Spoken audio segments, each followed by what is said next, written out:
Patients. It's just a good experience, like you're contributing something.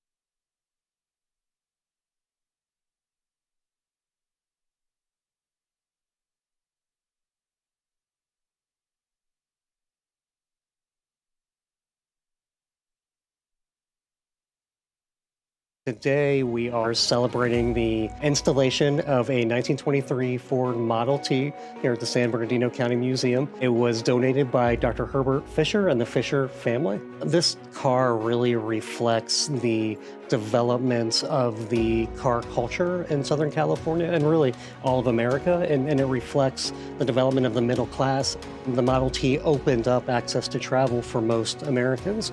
This car specifically was used in the area in agriculture for the last 70 years. It's a 1923 Model T Roadster pickup. With our roots, there's 4 generations of us that are from San Bernardino, and I was always very happy to share it with the community. So because of the connection between our board chair and Dr. Fisher, after meeting with David and some of his staff, he decided to be gracious and give the Model T to the museum here. The vehicle that has been donated to the County of San Bernardino Museum is here at Fleet because we are going to get it prepped to be able to have it as a display within the museum. And so some of the things we do is drain the fuels, get the electrical system ready so that people can look at it, and there's no dangers of any fuels or any type of oils that would leak onto the museum floor. These are drastically different than modern vehicles, so it does take us a little bit of research. I mean, this vehicle is 102 years old. Obviously, the Model T through history has been a sign of progression, but this car tells the story of Redlands, San Bernardino in 3 lifetimes, essentially. It was owned by an orange grove grower in Redlands who was a customer of my father's retail flower nursery, Flowerland, in San Bernardino, which started in 1947. In 1950, my father convinced the orange grove grower to sell him the car for $50.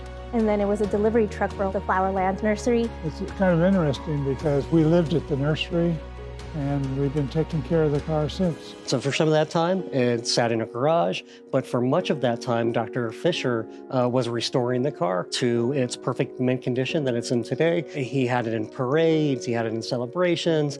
So I gave some thought to where it should go, and when I found out about the museum, I felt like couldn't be a better place for it.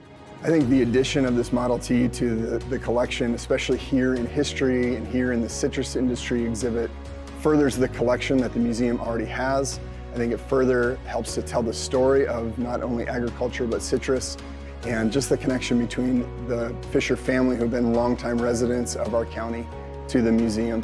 It's just a wonderful match made in heaven. And now we get 80,000 visitors a year who are going to be able to enjoy it.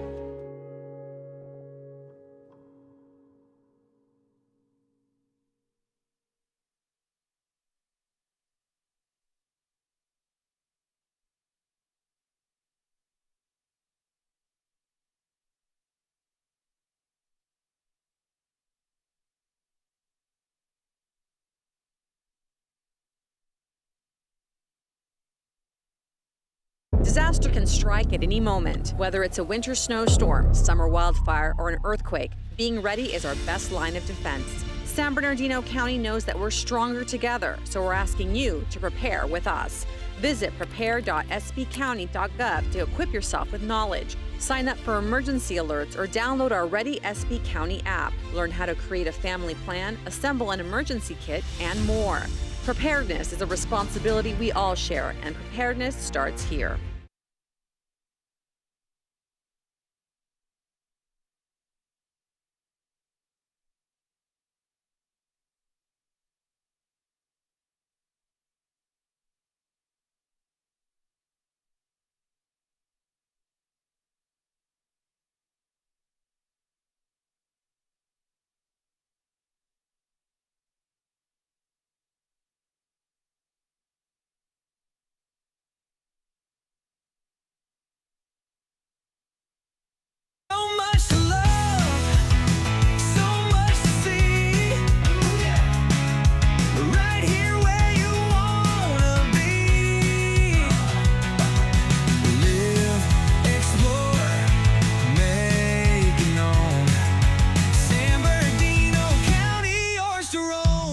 Discover why there's so much to love in San Bernardino County by visiting love.sbcounty.gov.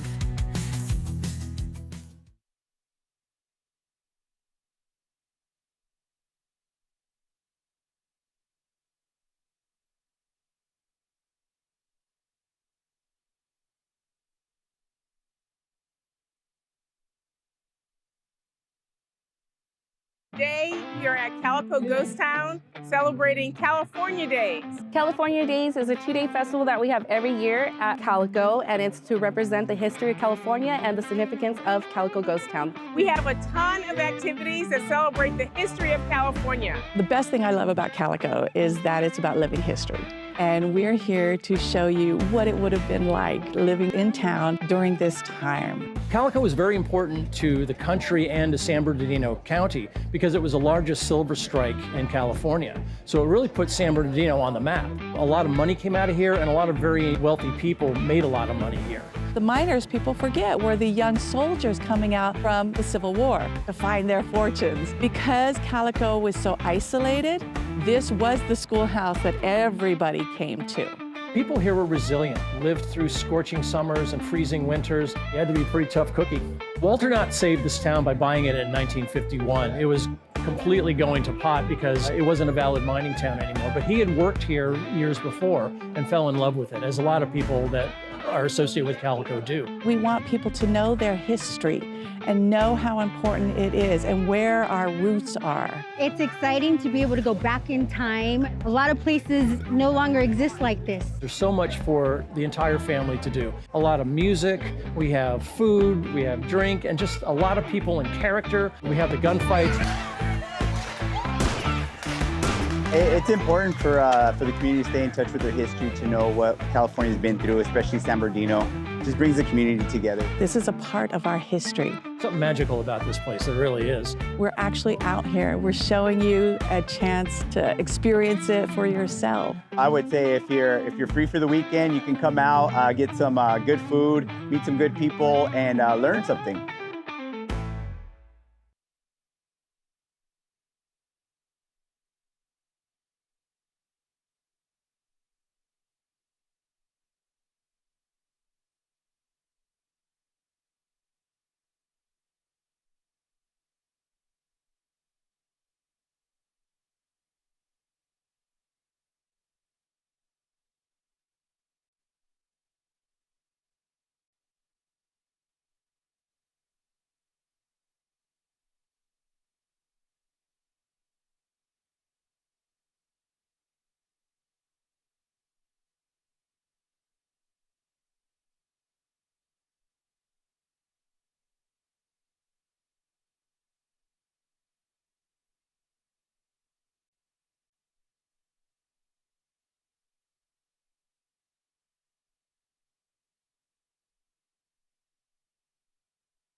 During a major disaster, staying informed is crucial. Sign up for the San Bernardino County Telephone Emergency Notification System, TENS, to receive emergency alerts for your area. TENS alerts are sent via phone and text, providing you with critical updates such as evacuation warnings and orders. Simply register with a valid San Bernardino County address. Don't wait until it's too late.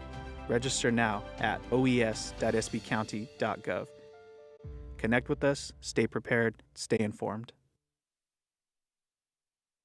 Do you own a property in San Bernardino County? You may be owed a property tax refund. To find out if you have a refund, please visit the ATC website at sbcountyatc.gov.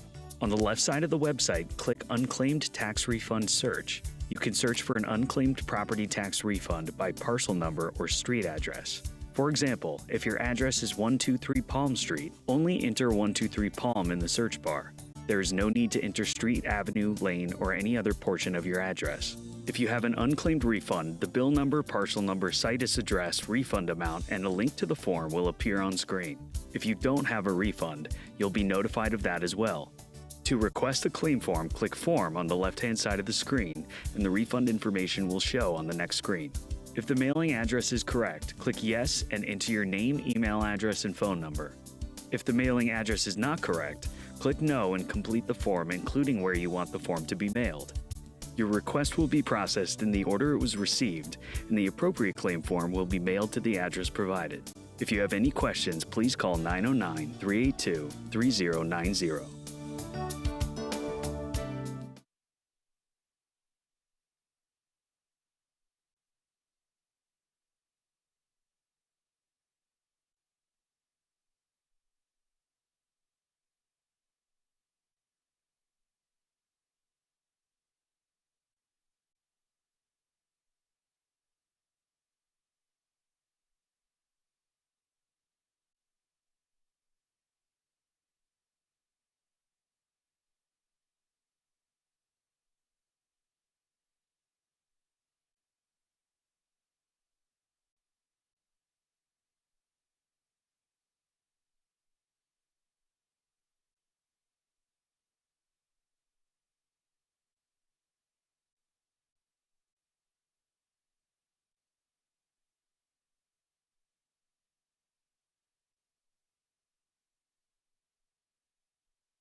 Fentanyl is a synthetic opioid. It's being made in somebody's garage or their home, not controlled. It's 50 times more powerful than heroin and 100 times more powerful than morphine. Stop the Void is a California nonprofit corporation dedicated to educating and raising awareness in our communities about the scourge of fentanyl. We started this organization because I lost my own son, Daniel Puerta, who was only 16 and a half years old when he passed away due to fentanyl poisoning. Due to the stigma of addiction and overdose, most parents feel that this can never happen to them. And I'm truly sorry, but it can. San Bernardino County started with the Fentanyl Doesn't Care, But We Do campaign. Fentanyl doesn't care if you're a mother, a father, a son, a daughter, a co-worker, a friend. It just doesn't care. But we do in the county of San Bernardino, and that's why we created this campaign to bring awareness to the community. San Bernardino County and Stop the Void have partnered together. Come to San Bernardino County website, Department of Behavioral Health, look at all the resources that they have, and make sure that you speak to your children. Numbers just came out for 2022, and it's north of 109,800 drug deaths in the United States. Roughly 77% of all of those drug deaths were due to fentanyl. This is why this message and this campaign is so, so important. If you think that it can't happen to you, think twice.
As we look at this monument, may we reflect on the memories and lessons of each very precious life, because it is this, our shared story, with all its pain and tragedy, that binds us together as a diverse community of people around our county today, and even with those around our world. May this curtain of courage represent to you that we choose to join you in honoring the lives of your loved ones, our loved ones, and we'll never forget them. December 2nd, 2015 was an unimaginable day for all of us. 14 people we loved were taken away from us on that day. Our employees were spiritually and physically wounded. It changed us all forever. Following the attack, the Board of Supervisors formed a memorial committee made up of family members, survivors, first responders, and county staff, so we could build something that would stand forever as a testament to our commitment never to forget. The Curtain of Courage is a place for us, one of mourning, but also we want it to be a celebration of life, akin to a small set of chapels, each signifying an individual loss, but creating a place that marks this day and time.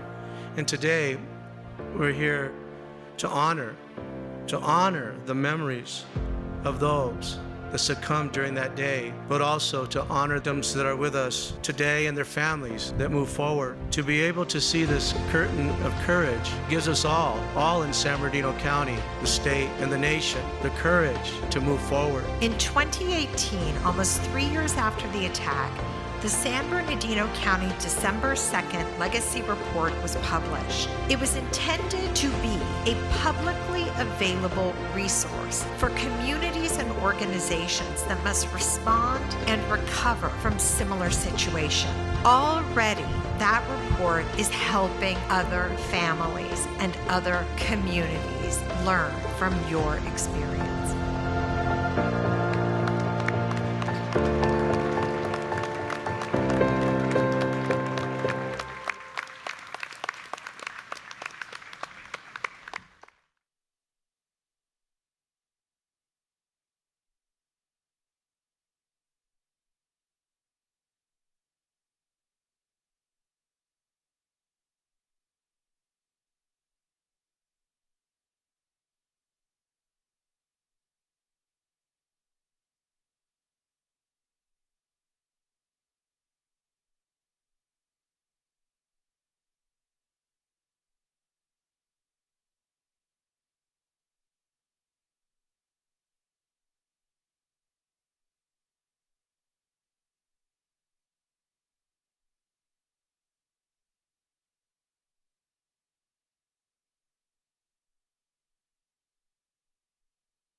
In America's largest county, you can get in touch with our recent history or journey all the way back to our ancient past. Camp, hike, fish, or just relax in diverse natural areas. Get up close with local wildlife, knowing your support makes their rehabilitation possible. And discover how our libraries connect you to cutting-edge technology and out-of-this-world experiences. In San Bernardino County, you'll find every adventure. San Bernardino County, opportunity plays here.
In 2006, my husband and I, we ended up homeless. We had this piece of property out here in Lucerne, so we moved on to that with our motorhome. And then code enforcement officer, Sherry Road Truck, showed up at our doors. She told us that we couldn't live where we were living because we didn't have any permits. Regarding Sandy's case, the county has codes established and zoning requirements that would prohibit recreational vehicles being used as a residence. The reason why is because we often encounter issues like hazardous utility connections, improper waste disposal, and insufficient protection against the weather. These conditions can be dangerous for all involved. We were actually escorted off our property. The lifestyle I was living wasn't very conducive to family, and I decided I needed to do something different. So that's actually started steps towards me changing my entire lifestyle.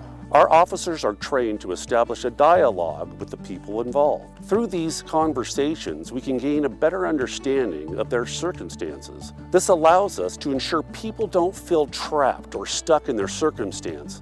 By connecting them with the right resources, we help them take steps towards a safer and more stable living situation. 2008, we got our house. I remember the first time I saw the two halves on the property and I started to cry. It was actually my very first home ever, and it's still our home today. I told the code enforcement officer, Sherry, I haven't had a single drink since. And I reached in my pocket and pulled out a sobriety chip to show her. She just set us on the path we're on today. I ended up going back to school. I got my GED and my associate's and bachelor's degrees. In 2022, I got a job with our county library, Lucerne Valley Branch Library. I have a life today thanks to code enforcement. Bless their hearts. If you find yourself in a situation such as Sandy's, please contact our office.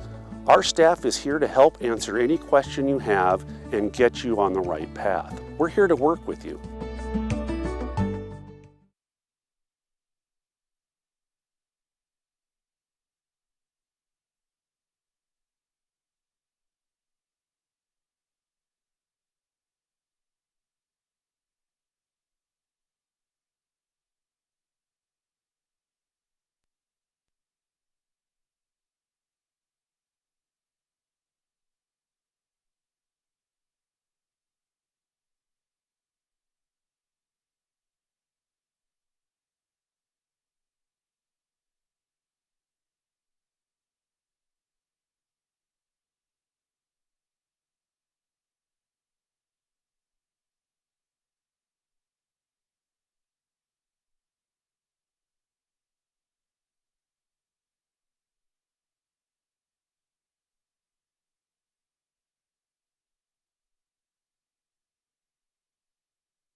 Good morning. I would like to call our meeting to order and thank everybody for joining us today.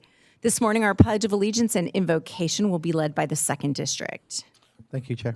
I want to start with welcoming Pastor Daniel, Senior Pastor of Calvary Chapel, Fontana. With over 15 years of dedicated service as the Senior Pastor at Calvary Chapel, Fontana, Pastor Daniel has been a guiding light and steadfast source of spiritual strength to his community. His passion for empowerment and fostering a deep connection with God has touched countless lives, inspired hope and faith and purpose in all who he encounters. Recently, Pastor Danny launched Forge, a nonprofit organization committed to mentoring and developing young men into strong, principled leaders of tomorrow. Through Forge, he is passionately invested into the future of our youth, helping them to discover their potential, build integrity, and forge a path with a purpose and resilience. His life is a testament to the transformation of power and faith, preservation and service. Pastor Daniel's unwavering commitment to uplift others continues to inspire people all around him, and his pursuit to be the best self and making a meaningful impact for their communities. And without further ado, Pastor Danny. Thank you for having me. If we can just take a moment, give a moment of silence for Officer Eddie Batista.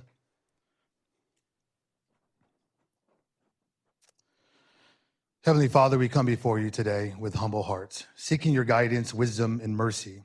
Your word says, trust in the Lord with all your heart and lean not on your own understanding, but in all your ways submit to him and he will make your path straight. Lord, we acknowledge that without you, Lord, our efforts are in vain. We thank you for the gift of this land, for the beauty and the resources that you have entrusted to us. We pray that you would help us to steward it wisely with justice and compassion. Your word also reminds us in Micah 6:8, he has shown you, O mortal, what is good and what does the Lord require of you, to act justly and to love mercy and to walk humbly with your God. Lord, may our decisions reflect your justice, mercy, and humility. Lord, we ask for your wisdom and guidance for our leaders and decision makers. And Lord, lastly, Lord, we ask, as your word says, Lord, to Lord, lean upon you, Father. We pray for your integrity, your discernment, and unity amongst us. Help us to serve with humility, in love, patience, and understanding, reflecting your character in all that we do. We trust in your sovereignty and your goodness, and we commit this meeting into our community into your hands, trusting that your will be done. In Jesus' name we pray. Amen. Amen. You can put your hand over your heart. I pledge allegiance to the flag of the United States of America and to the republic for which it stands, one nation, under God, indivisible, with liberty and justice for all. Chaplain.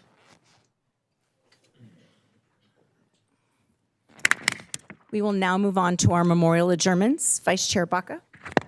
Yeah, thank you, Madam Chair. I do have three memorial adjournments. The first one is Holly Ann Guerrero of Rialto. She was a lifetime resident of Rialto and was very active in the Rialto community with the Rialto Park Little League, and was also a member here with her husband, Guillermo Guerrero, for San Bernardino Elks Lodge, number 836, right here near Paris Hill. Very active, and you know, she surely will be missed. And she was active with Western Regionals Little League, and I had the opportunity to attend her services. So our heart goes out to the Guerrero family, and want to give Guillermo our blessings, her husband. The other one I have is Bobby Jo Ayala of Rialto. She lived in unincorporated El Rancho Verde. You know, she was a retired teacher from the Alvord Unified School District. She was married to the retired board member, Joe Ayala from the Rialto Unified School District. She was a devoted mother, very active Catholic, and you know, her soulmate, Joe Ayala, who she known her husband for many years, since they were 21 years of age, and also had the opportunity to attend her services at St. Joseph Church in Upland. And the last one is Carl Eugene Gaitan. He was of Grand Terrace, but formerly of Colton, California. He just recently passed away. He was a very active sports enthusiast. He was a football coach. He was a teacher in the Colton Joint Unified School District, and actually myself and him were colleagues my first year teaching at Colton Middle School. He was formerly the mayor for the city of Colton, and he was his nephew, Perry and his nephews, Perry and Vance Amador, good friends of mine from our community, that was his uncle. So our heart goes out to the Gaitan family. Thank you, Madam Chair. Thank you. Supervisor Cook. Supervisor Armendaris. Just one I want to highlight. Want to put our hearts out to the Batista family. Edward Batista was 31 years old and was a Fontana police officer, and his mother is a school police officer. And just wanted to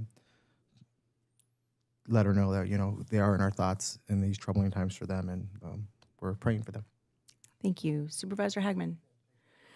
This morning I have two special adjourned memories. The first one is Edward Jabo, affectionately known as Ed by his friends and family. Ed was a long-term resident of San Bernardino County and in the area of Mentone.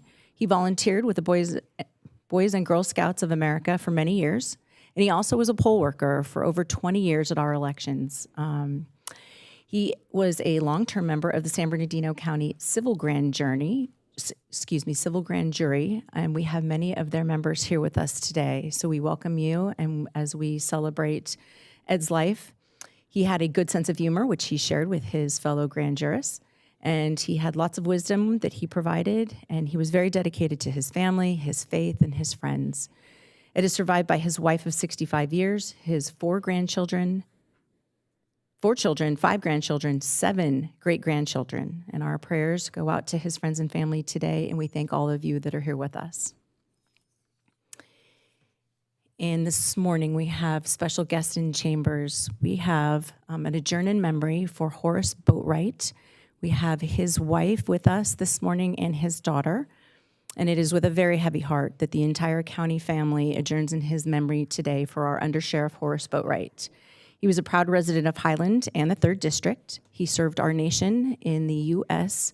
Air Force, and he dedicated 33 years of his life to San Bernardino County and the Sheriff's Department, and rose to the rank of Undersheriff with distinction. He was a man full of deep integrity and faith, and he is committed to his family and his community.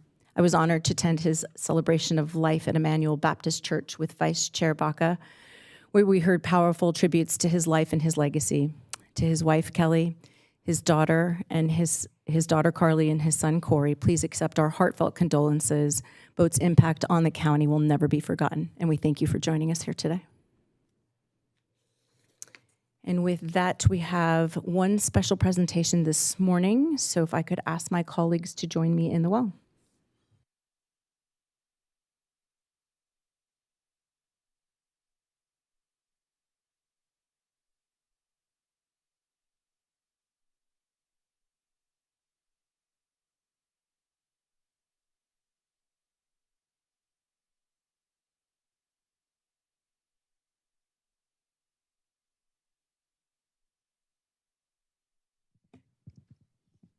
Could I please ask Julia Perez to join us?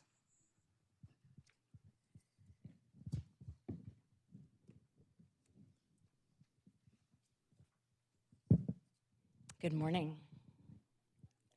If you want to stand up here. I would like, if you want to, yeah, there we go.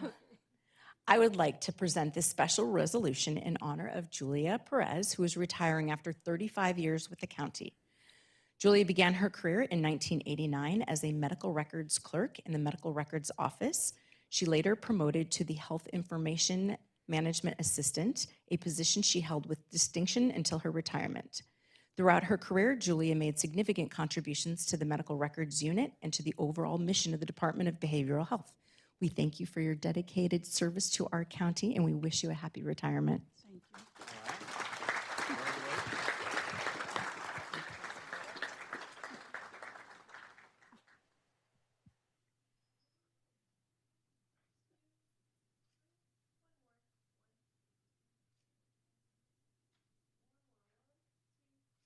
Thank you. Would you like to say a few words? You don't have to.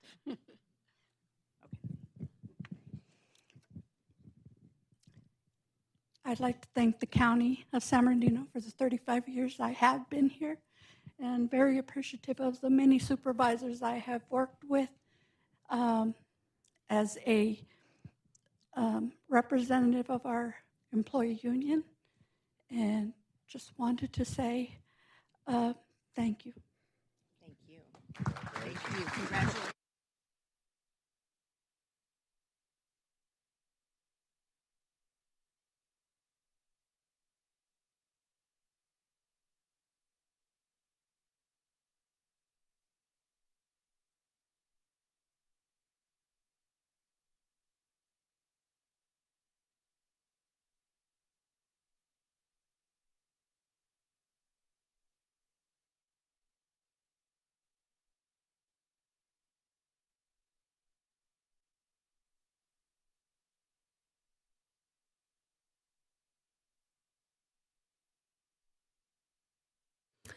We will now move on to our reports from County Council. Tom?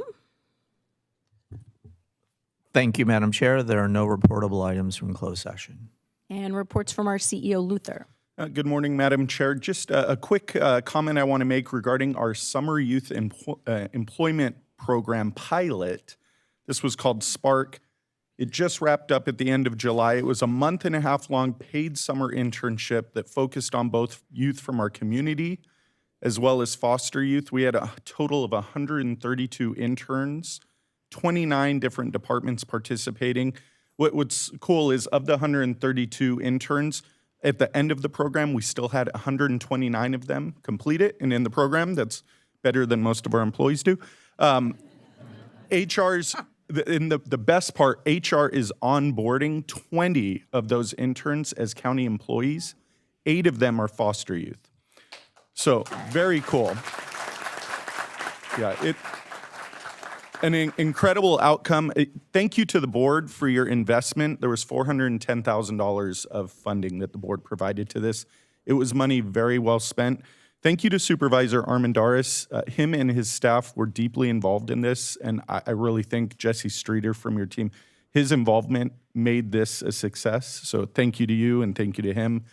My hope is we can build on this program and actually institutionalize it, not as a pilot, but as something that we do going forward. We'll be working on some sort of recommendation in the future to bring forward, but an incredible success, not only for our youth, for the community, but one of the things too about foster youth, it's data shows that about 1 in 3 to 1 in 4 experience homelessness at some point in their life. And so giving them opportunities to participate in employment with the county gives them a huge leg up for those that have the opportunity. So thank you to staff, thank you to everyone involved, thank you to the board. And that concludes my comments. Thank you very much. With that, we will move on to our individual board member comments. Vice Chair Baca. Yeah, thank you, Madam Chair. I just want to highlight some events that we were able to participate in. First one was the VARP ribbon cutting with the Harrison Rialto House located here in San Bernardino. And this is a great project because this is going to work on overcoming addiction and substance abuse. So this is going to create many beds in our San Bernardino community. This is a $1.3 million investment that was made by the Department of Behavioral Health. So really want to thank, Dr. G and her leadership to make that happen. So this is an important thing. One of the biggest challenges we hear is from drug treatment. This is going to try to address some of those issues. As we near back to school, we participated in several backpack giveaways. We had the opportunity to partner with the Jaden Daniels Foundation. So Jaden Daniels and his mother participated in an event at Cajon High School. Really want to thank all the San Bernardino County departments. We had about 15 departments there from the county of San Bernardino that really made it a special day and also welcome our hometown hero here. But we really want to thank him for giving back to many of our underserved families in the community. We also participated in another back-to-school giveaway with Alex Madison, who's one of our local products from San Bernardino High School, plays for the Miami Dolphins. And this was a great event to also provide school supplies for many of our families. I want to thank Jeannie with Children and Family Services. They had a great backpack giveaway. Had over 1,000 participants. They had in and out. They had many departments there, and really was a special day. And it's great to see those families feel good that they're, being able to go to school with backpack supplies. The other event we had was the grand opening of our Ayala splash pad at Ayala Park. So it was a great event. We had over 500 kids attend the new splash pad at Ayala Park. I want to thank staff for their great work making this a reality. It's a great event. It was a great investment from county dollars to make sure that we have more amenities in our county unincorporated and underserved communities in Bloomington. Tonight, we have our National Night Out at Bloomington. The great thing at this event, we're going to be unveiling our Veterans Monument, which was requested by one of our constituents in Bloomington. It was actually their vision to do it. We were able to make it a reality. I want to thank Public Works staff and Luther and his team for making this a reality. We're looking forward to that. Tomorrow we have a backpack giveaway in the Bloomington community. We're going to be working closely with the Zimmerman Elementary School. Every student will get a Spirit backpack and a Spirit t-shirt along with school supplies. We're going to have many county departments there partnering with us at Zimmerman Elementary in Bloomington. And we're also looking forward to the ARMC Adolescent Behavioral Unit grand opening on August 7th. I want to thank Andrew Goldfrack and his vision for adding 20 beds, 10 for male, 10 for female, to make sure many of our kids can get the help when it comes to teen adolescents. Sometimes many families or parents don't know what to do with their children, but this is a great opportunity to get people the help they need at our local hospital. Also on August 14th, the County of San Bernardino will be working with the Cityway Church along with the Public Defender's Office, an expungement event. So if you know anyone that has a felony or misdemeanor and needs to get it expunged, please take the opportunity to have them come to the event on August 14th at the Way Church in North San Bernardino. And I just want to highlight some board agenda items. You know, today in the audience we have Alejandro Gutierrez Chavez from the Arts Connection team. He does incredible work showing how powerful it can be to be in our neighborhoods, but also he provided a beautiful mural at Kessler Park in Bloomington. So as a result of him, we have item 33, which was a resolution to continue partnering with him through the year 2031. Also want to highlight item 43 was at the Agua Mansa Pioneer Cemetery. So what this is basically this item will allow for Cal State San Bernardino to continue to provide training for local students to help with preservation and archaeology, which is important, especially now that we could have them come back and work for the county someday. So this is a great partnership with Cal State San Bernardino. And then we have two items with the City of San Bernardino, great cooperations. One is item 68, Street Maintenance Cooperative Agreement. The challenge we have in our San Bernardino unincorporated areas, many of them overlap with the City of San Bernardino. So this is a great cooperation where we can work jointly to fill in potholes in our unincorporated and city areas. And then item 112, this is also an agreement with the City of San Bernardino to help deal with maintenance of our flood channels. We have a lot of homeless challenges in our flood channels, so this is a great agreement between the City of San Bernardino and our county flood channel to continue to address these issues. And the last two items to highlight is item 96, continued progress in Bloomington with the sewer expansion. This is a $1.5 million investment in state funding. This will potentially add sewer access to 350 parcels over 3 miles, so potentially addressing the septic to sewer issue in our unincorporated area.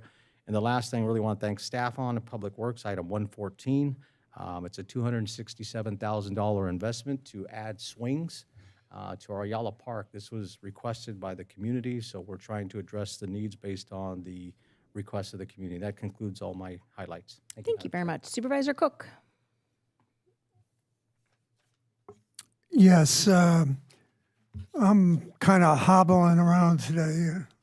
An old injury that I just wanted to have my remarks to all the veterans and people that served many years ago, particularly in the armed forces and police and fire. You know, just the nature of what you do. Some of these injuries, you get banged up, everything else, they patch you up. Just make sure you take care of yourself. Yeah, you know, don't let it go because unfortunately, a lot of these things will come back to haunt you. We owe so much to what you've done, but it's a very physical type of environment that you work in. It's very dangerous, but it takes a toll on the body. So I caution you or I entreat you to please take care of yourself.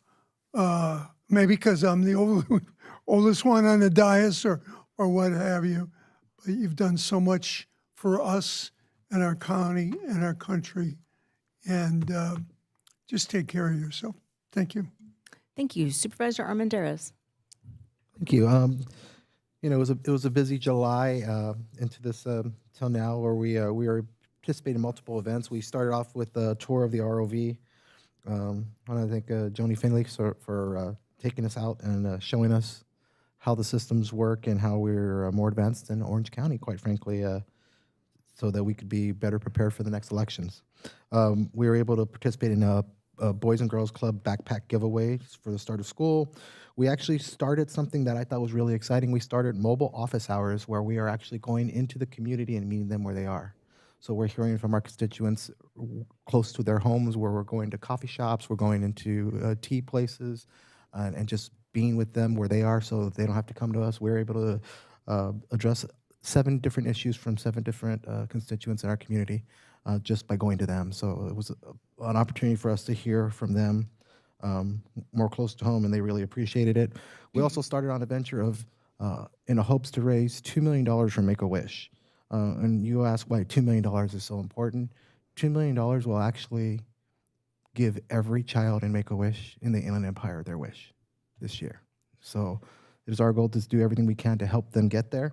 And we started that kickoff with a partnership with Raising Cane's. And that was our first fundraiser of many that we'll be having to support Make-A-Wish.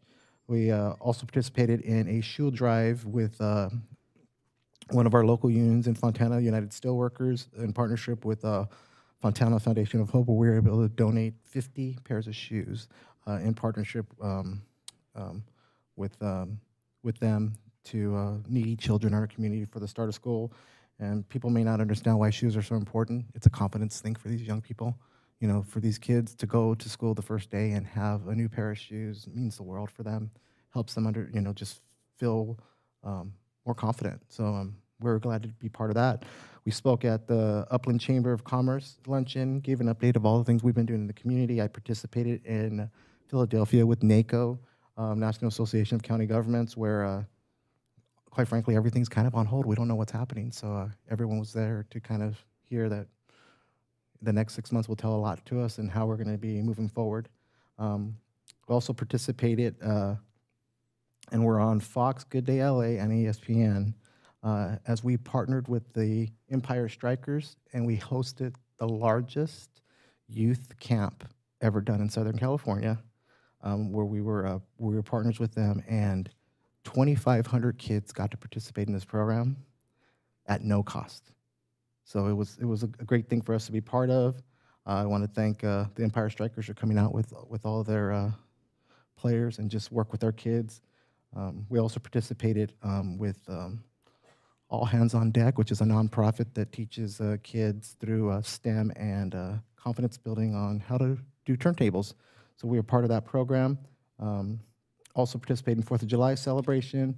We did our community event, which is another event where we encourage the community to come out and dialogue with us, tell us what their issues are, and in hopes that we can bring some resolve to any issues that they may have.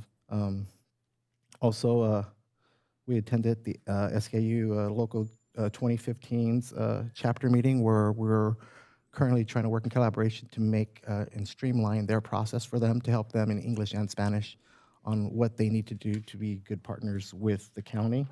Also, we attended multiple mixers for the Inland Empire Regional Chamber of Commerce. And lastly, on things that Spark graduation, we were part of that. And I do want to take a moment to thank Jesse Streeter and Diane Reynolds. She is freaking amazing. Through their partnership and collaboration, this is the beginning for what we're trying to do with foster youth. This was a labor of love for us.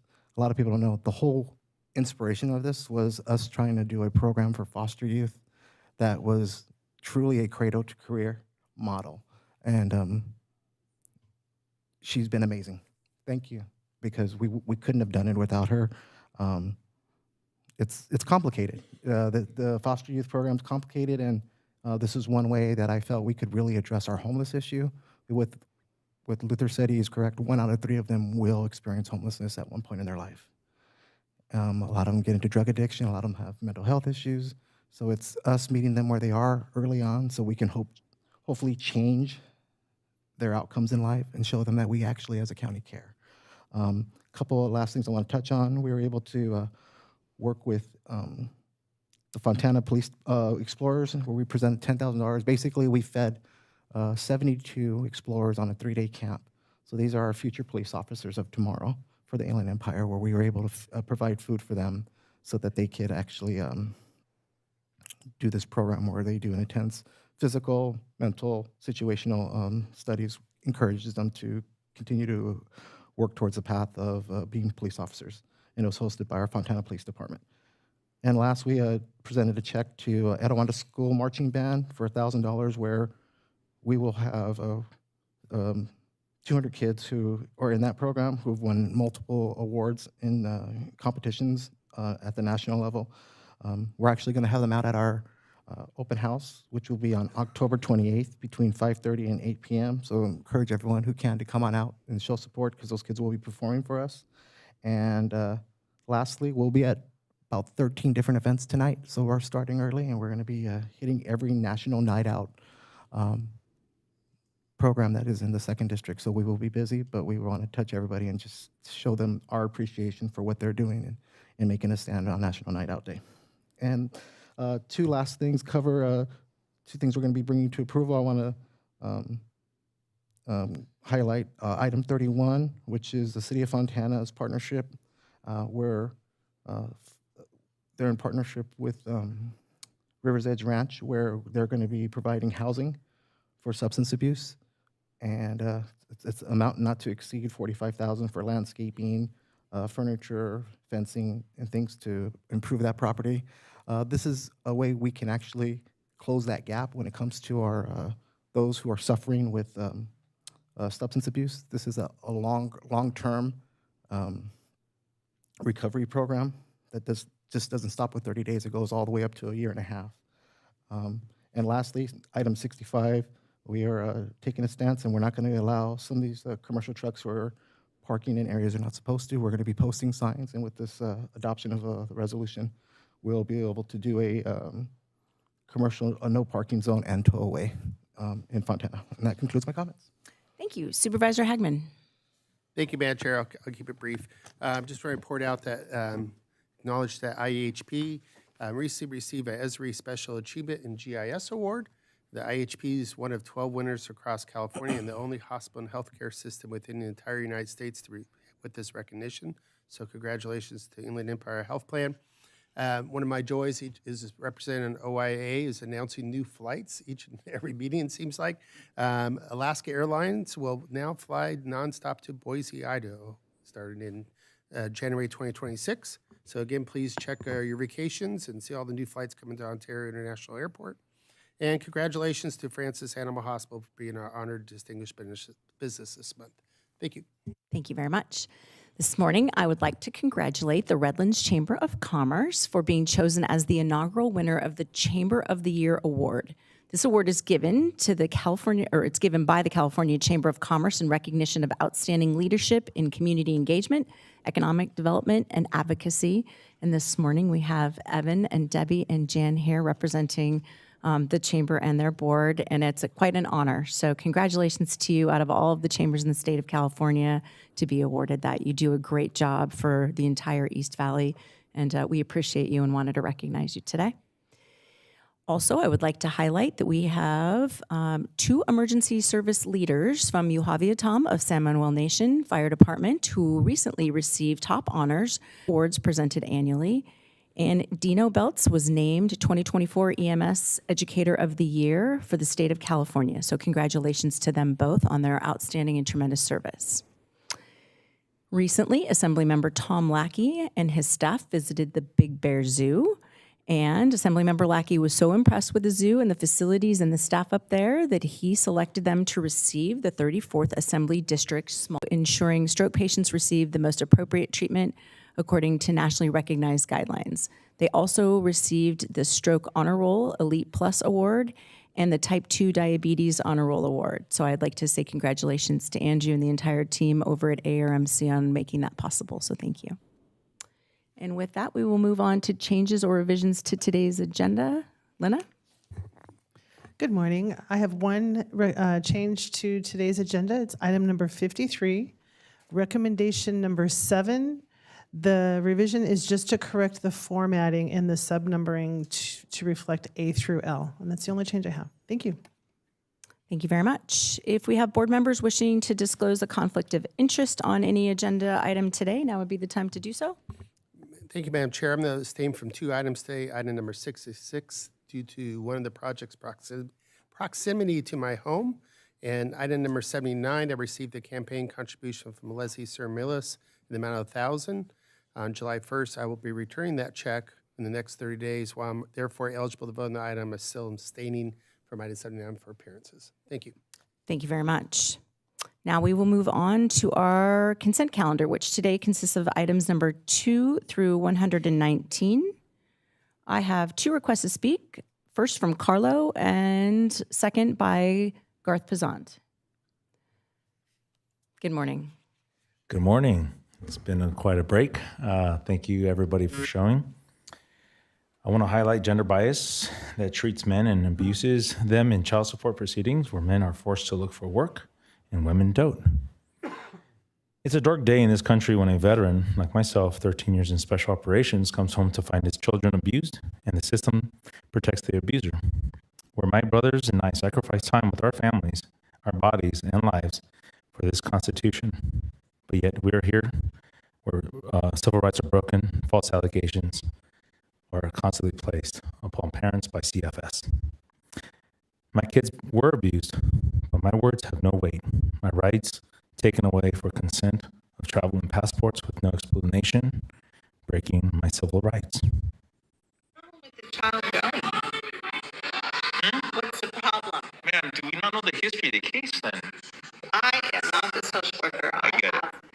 I understand. I tell you how many kids, so that's why it's so the social worker. Your attorney and your social worker. Okay, so in this case, we have already history where the mother had taken the kids for 2 months and overstayed almost 3 years.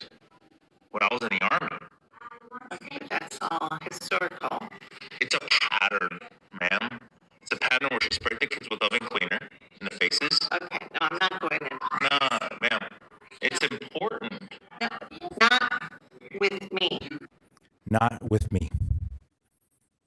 People who are charged to protecting kids, who are told that the child was sprayed in the face with oven cleaner, and later were threatened and assaulted for reading the Bible, where a social worker wrote in the court filing that that never happened and it was unfounded, but on a phone call said it did and gave all kinds of reasons why we were still in services.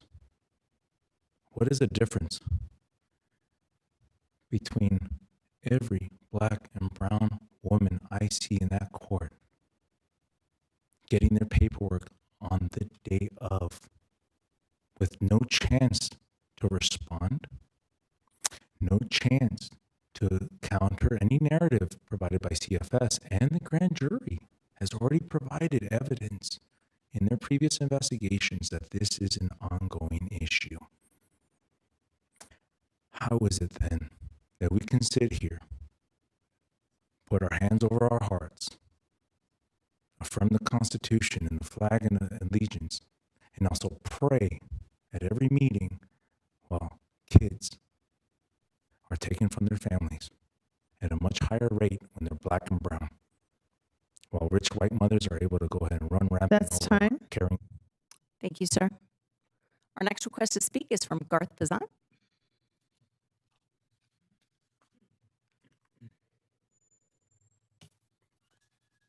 Before the Honorable Board of Supervisors.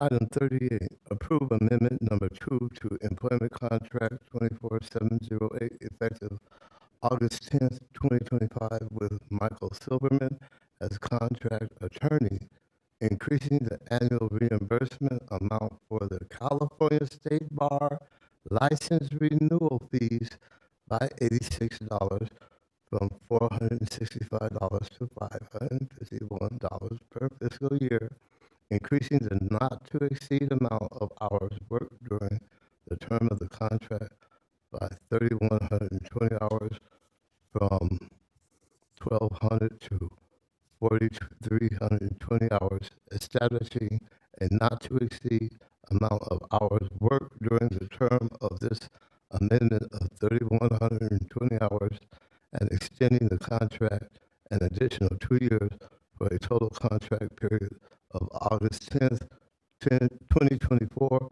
through August 6, 2027, for an increased estimated cost not to exceed $517,000.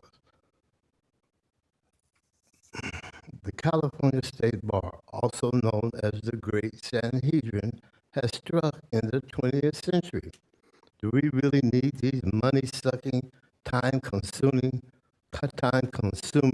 attorneys to approach the court in our and the people's behalf? Being counterfeit, a copy of the Supreme Council and Tribunal of Ancient Judaism, served as the highest court of law and politics under Roman rule, adjudicating disputes in religious, civil, and criminal matters. They murdered Jesus Christ at the time in the flesh, the Son of the highest court in the universe, Jehovah God. In the soon future, this California State Bar, Great Sanhedrin, will be eliminated and be replaced by Jehovah's Kingdom, employing Jesus Christ presently existing in the heavenly realm, and yours truly. You can ignore the inevitable if you want. Thank you. That is the last request to speak that we have. Do I have any board members wishing to make comments on an item or pull an item for discussion? Second with abstentions. Sarah, I will be presenting the item. Michael Kennedy resigned from the Board of Retirement effective July 3rd in 2025 of this year. Therefore, the Board of Supervisors must appoint a replacement for the remaining portion of his term, which goes through December 31st of 2027. A notice of vacancy was posted on July 18th by the clerk of the board on the website, also on SB Sarah's website and the Human Resources website, requesting applications be submitted by July 31st at 5 p.m. We received 6 applications, and County Policy 2-10 for the Board of Retirement appointments. It has a recommendation number 1 in today's agenda item. Is that correct, that requests waiving the portion of the policy? Tom, can you explain that to us? Yes, the board has the authority to waive County Policy 2-10. There are 2 provisions that are proposed to be waived at this time. One of the provisions would have provided that each board office send a recommended candidate to the chair, but that process can be done here as far as the selection, given the few number of applications that were received. Also, then there's a call for a meeting with the candidates between the with the Chief Executive Officer of SB Sarah and the lead attorney for SB Sarah. That can occur after an appointment has been made. And given the need to have this expedited because of the vacancy, it would make sense to waive that as well. Very well. So our first order of business by the board is a motion for recommendation number 1 to waive those. Is that correct? Move it. Correct. I have a motion from Supervisor Hagman, a second from Supervisor Baca, but before I do that, I do not believe I have anybody wishing to speak on this item. That is correct. Okay, thank you. I have a motion and a second. Any conversation, discussion? All those in favor? Aye. Any opposed? Any abstentions? Thank you, Madam Chair. Recommendation number 1 passes unanimously. Thank you very much. So for recommendation number 2, I have received all the applications and confirmed that they meet the selection guidelines as required by the county policy.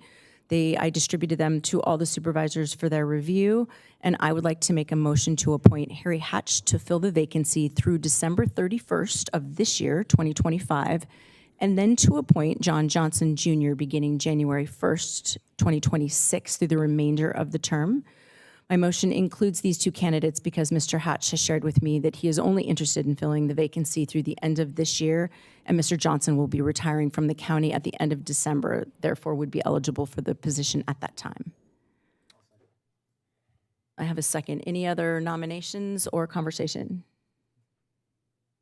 All right, seeing none. All those in favor? Aye. Any opposed? Any abstentions? Thank you, Madam Chair. With that, item recommendation number 2 passes unanimously. Thank you very much. And I want to thank all of the applicants for applying and to... Board Chair Rao, members of the board, Chad Nottingham, Assistant Executive Officer. And with me today for this presentation is Vanessa Norwood, who is the project planner.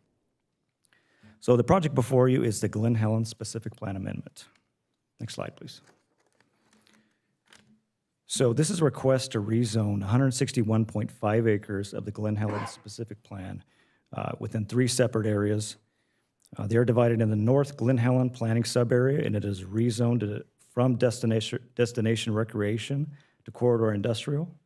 The next is the Sycamore Flats Planning Subarea, which is a rezone from single-family residential to corridor industrial overlay. Also a rezone from commercial traveler services high-density overlay to corridor industrial, and to delete the high-density overlay zone. And lastly, the DeVore Planning Subarea, which is a rezone from commercial traveler services to corridor industrial. Next slide, please. So the purpose of these amendments are to align zoning designations with existing and planned land uses, to support long-term land use stability, to allow existing temporary use permits that have been issued to go through the discretionary review process, to promote economic development and employment opportunities, to allow flexibility for development based on current market conditions, and to create parameters for the approval of storage container stacking. Next slide. So here we have the project vicinity map. As you can see, there are 3 distinct areas located near the intersection of the 15 and 215 freeways. Next slide. So starting with the North Glen Helen sub-area, this is a proposal for corridor industrial zoning. The site is 81.5 acres adjacent to the BNSF Railroad north of Glen Helen Parkway. Current zoning is destination recreation, and this proposed zoning really does allow a broader choice of land uses for the site. There have been 2 temporary use permits issued for this site already. One for is an 18.31 acre truck terminal facility approved in June 21. This is a 10-year permit with 6 years remaining. The next one is a 31.64 acre truck terminal facility approved August 23, valid 10 years with 9 years remaining on that permit. Next slide. So here we have the zoning maps showing the proposed zoning of corridor industrial. Next slide. Next, we have the Sycamore Flats Corridor Industrial Overlay, which is a total 60.8 acres. It's divided into 2 separate sites. The first site is 48.7 acres adjacent to Glen Helen Parkway. The proposal for this one is actually to establish a corridor industrial overlay. And what makes this unique is it allows a choice for the developer to either develop this as industrial or residential based on the existing. This is an either or, you can't do a combination of both. And the next section for this one is a 12.1 acre site adjacent to the 15 freeway. It is within the commercial traveler services and high density overlay, and it's designated for 25 to 35 dwelling units per acre. Due to the regular site orientation and size, it makes it difficult to develop this as residential due to just fire access, emergency parking, utilities. So this rezone makes sense to change this industrial. It's a better fit for that site. Next slide. Here we have the zoning maps for the 2 separate areas. Next slide. Lastly, we have the DeVore sub-area, which is a proposal, again, for corridor industrial. The site is 19.2 acres, located south of Cohen Boulevard. Current zoning is commercial traveler services. And again, the corridor industrial just allows a broader use of uses for the site on rezone.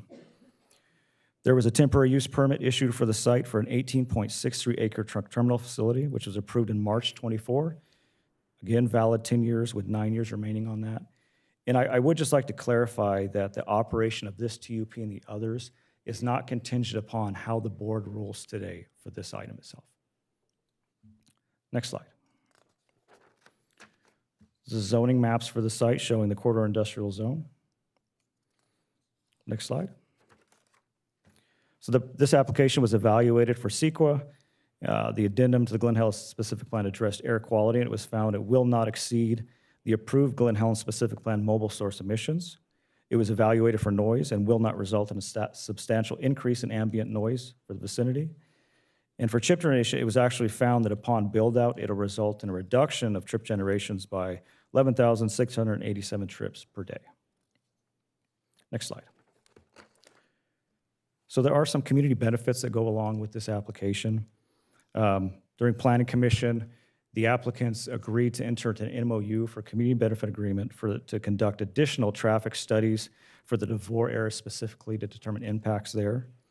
And there also have been street improvements completed as a result in this project, other applications that have occurred for street signal intersection improvements along Forest Lane, Glen Helen Road, Cohen Boulevard, and Glen Helen Expressway. Those have been completed. Next slide. So the Planning Commission held a hearing on May 22nd, 2025. 7 comments were received in opposition of the project related to DeVore sub-area traffic congestion, trails, water supply concerns, and dark skies. The Planning Commission recommended approval of the project by a 4-0-1 vote with 1 commissioner absent. Next slide. So recommendations: adopt the addendum to the Glen Helen Specific Plan EIR, approve the memorandum of understanding for the focused DeVore traffic study, adopt the findings recommended by the Planning Commission, make alterations if necessary to the proposed ordinance, approve introduction of the proposed ordinance, adopt the ordinance, and direct the Land Use Services Department staff to file the notice of determination. Next slide. That concludes my presentation. We're happy to answer any questions you may have, and I'll also note that the applicant is also available today if you have any questions for them. Thank you. Thank you very much. With that, we're going to move to public comment. The first request to speak that I have is Wilbur Clapp, followed by D. Denton. Each speaker will have 3 minutes. The light will turn green at the beginning, and then it goes to yellow when you have 30 seconds left, and then red at the end of your time. Good morning, sir. Good morning. Wilbur Clapp. I'd like to thank the Board of Directors for this time.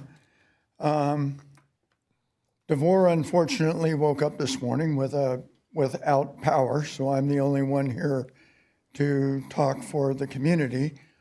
The power's out all the way from DeVore all the way along the foothills, from what I understand. None of the schools are in session, so everybody's panicking on that. So we would like to have a continuance on this, but to kind of go over, we pulled up from Google. It was directly from Google reviews as a neighbor. Old Dominion, they had multiple violations on this that brought up a lot of concerns. Truck idling, noise, backup beepers, air pollution, increased truck traffic, property values decreased in the area as far as residential, public safety with increased traffic, hazardous waste disposal, and they have faced illegal issues with disposal of hazardous waste. And I'd like to add that DeVore has a freshwater service that we rely on that is southeast of where this property is. And we've already had a train derailment in the past where there was tank cars that leaked, and we had to shut down our well. And DeVore isn't the only one that gets their water from this aquifer going down the Cajon Wash, but San Bernardino, Verdamont, and Muscoy are all in there for this. Right now it's a commercial, it's zoned commercial, and if it's zoned industrial without a architectural plan that nobody's seen right now, it just doesn't make sense. It's going to impact our area greatly. The signal that's been put in at the intersection it's really bad. It hasn't solved anything. That's time. Thank you very much. And I was notified by Edison that power should be restored by 3 p.m. today. So hang in there. D. Denton, followed by Cheryl Anaya.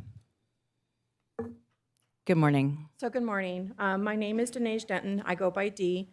I'm a member of the rural community known as Devore, and I've been a resident in this area for over 30 years. And I've grown from a youth now to an adult advocate for my area and what's going on here in my community. And I'm really here today to oppose this zoning change.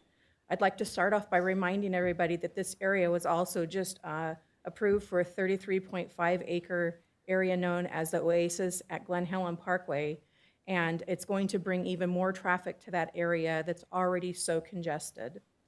In reading the agenda today, I was going over there and really wondering why we would even consider bringing these kind of developments over to this area when there's an $8 million funding for the Glen Helen Park on the agenda seeking funding to do improvements to this park. Do we really think that anybody's going to want to go into that area and dive in and out of truck and trailer traffic to try and go to a park and have to be looking at truck and trailers? I just think that this is a gem area, and we're trying to keep it to be that rural living, and bringing trucks and trailers and all kinds of other heavy industrial into that area is going to defeat what the intention was from that original plan. This area's already seen heavy truck and traffic, and Bill had mentioned a little bit about the light that was put in down there. All it did was circumvent what was going on, because now people are just making U-turns and creating even more traffic. That intersection cannot handle the flow of traffic through there. It is congested. 2 trucks get in there, you can't get anywhere, and people misbehave badly, and there's nothing that you guys can do to help people misbehaving badly. But a traffic study that we were presented excluded that in interchange. That excluded that area of Devore Road and Cajon, which is a huge sore spot to that area with us being able to get there. It's one of our main routes for us to get into our area. Trucking. I know that this area is very important to people, and they think that it could be that, but I really would like for people to think about, what we can conserve in our area. And my last thing is that these companies and investors knew what the zoning was on the property when they purchased the property. Their land grab mentality has made it virtually impossible for any other serious developers to bring forth a proposal to develop the land as it is currently zoned in the Glen Helen specific plan. Thank you. Thank you very much. Cheryl Anaya, followed by Jane Hunt-Rubel.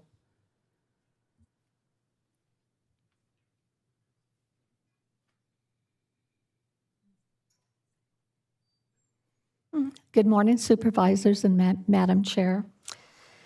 Well, last night I pulled this agenda item and I gave it to my husband to read, and the first thing out of his mouth was, he said, by a stroke of a pen, someone's going to get very, very rich. There's bad traffic now in that area. I live in Lytle Creek, and this traffic is going to be coming out Glen Helen Way. And as everyone should know, Lytle Creek has a problem of getting out of the canyon. And it's a mess there also, so it's really going to affect us. If something drastic happens, we're stuck there. I was reading item number 22, which says ensure development of a well-planned, balanced, and stable county area. That should have been put on number 121, but it wasn't. Also, it says, what is this? Ferris Sycamore Flats, Glen Helen owner, Old Dominion Freight Line. They're preparing a focused public benefit contribution for a traffic study. Okay, it's public benefit contribution. That's no benefit for the public.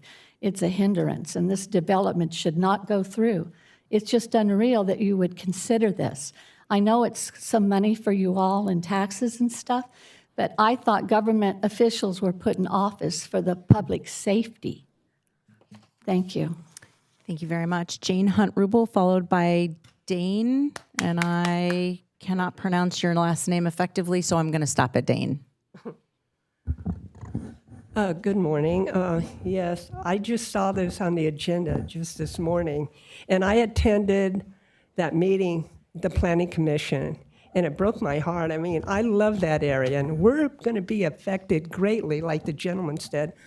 Already we're being impacted from further up, the traffic, the trucks going down Cajon Boulevard and the water and everything. And I just don't understand this because I've been involved in this, the Glen Helen specific, for almost 30 years, the Glen Helen specific plan, I went to that. And then Rosina Ranch.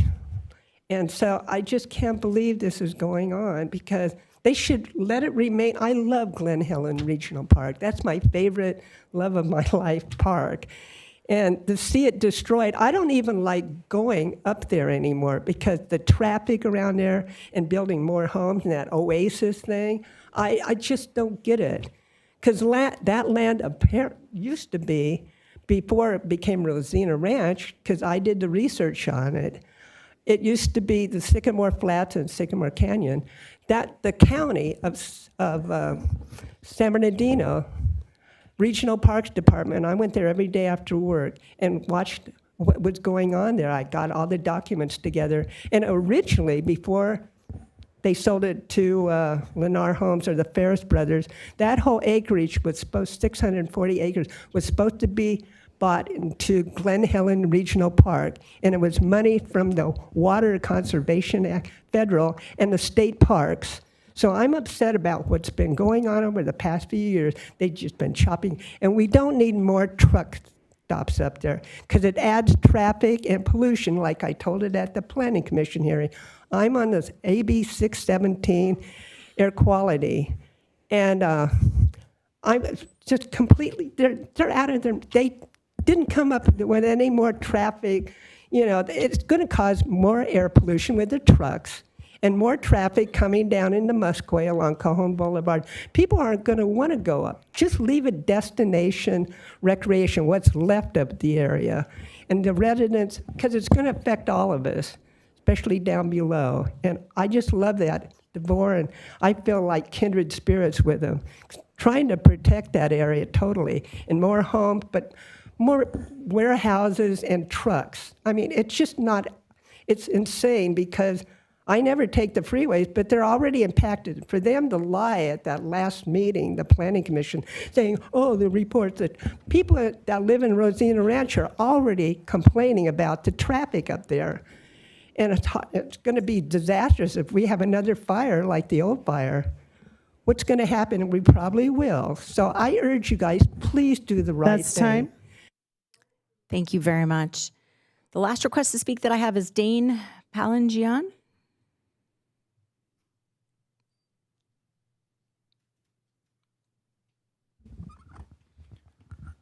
Good morning. Good morning, Honorable Chair, Vice Chair, Supervisors. My name is Dane Palangian with EPD Solutions, Inc. We're a planning and environmental consulting firm that helps developers navigate the development process, and we represent the 3 different property owners within the proposed Glen Helen specific plan amendment. I'd like to thank county staff for a detailed presentation and for their support over the past few years as we've navigated this process. There's a few important points regarding the project that I would like the opportunity to touch on. Each of the 3 sub-areas have unique physical and economic characteristics that limit their current land use potential. The proposed change of zone is intended to align zoning regulations with existing and future development opportunities, ensuring regulatory consistency, operational stability, and greater opportunity for economic growth within the county. The specific plan amendment is programmatic in nature. There are no proposed development applications as part of it. The proposed change of zones is all future proposed projects are required to submit applications for entitlement approvals, which will include separate project noticing, staff review, and environmental analysis for county consideration.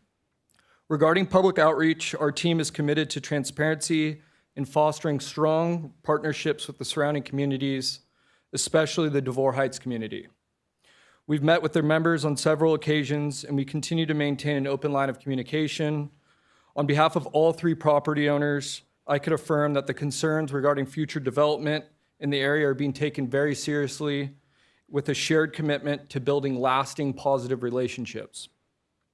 One of the primary concerns raised during our outreach was regarding cumulative traffic impacts from the 15 and 215 freeways that are cutting through the community of DeVore.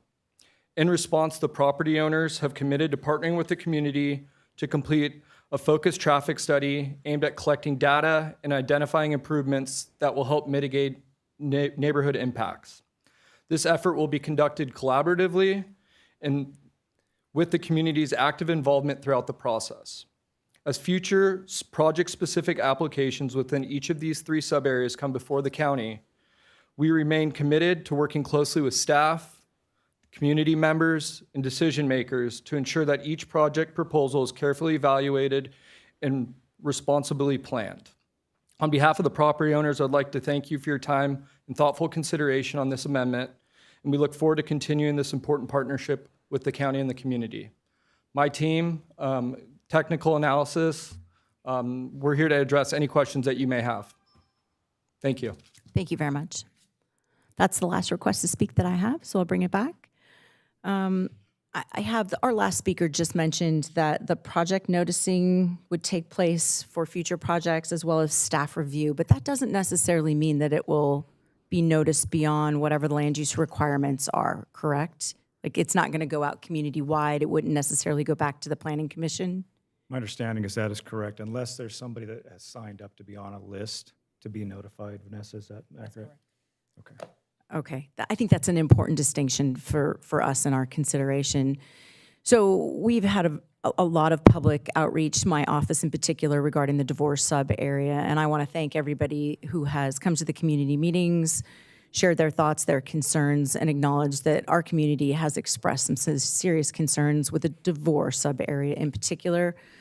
And this may warrant additional engagement and analysis. So given the public's input, were the increased traffic flows included in the technical analysis conducted for the Glen Helen specific plan? So the traffic impact analysis that was conducted did analyze that. However, it didn't result in any focused site-specific mitigation or recommendations for the 3 sub-areas themselves. Those will be conducted at a later date when the development applications actually come in for review. And also, as mentioned, the DeVore cut-through traffic study has also been committed to as an MOU. And I know my community went out and they had a review of the traffic study that was conducted. And some of the points that I think are worth mentioning, and again, this is just for the divorce sub area, is that the study did not account for the traffic delays on the 15 North during afternoon, heavy traffic heading up the Cajon Pass, and that what happens is people cut off and they get off the freeway looking for a bypass around. Additionally, the study does not account for the impact of the increased truck traffic on physical road conditions. None of those roads covered by the study were designed for the consistent high impact of 80,000-pound Class 8 trucks. And that maybe we should look at having the roads make sure that they can handle that weight of truck day in, day out. And the study did not appear to address emergency vehicle access into the residential areas of DeVore above the 215, as well as bicycle access in and out. So those are things that the community had done on the side by a separate analysis of what was done, that they shared their concerns. So knowing that these projects might not go back to a full public review, other than the project noticing, it seems like it would warrant further analysis, especially just for the specific divorce sub area. So is the board required to approve all zone changes proposed in the Glen Helen specific plan amendment today? And what are our options? So the board has the discretion to modify the Planning Commission's recommendations as you deem appropriate. I mean, you could separate out whatever you wanted to.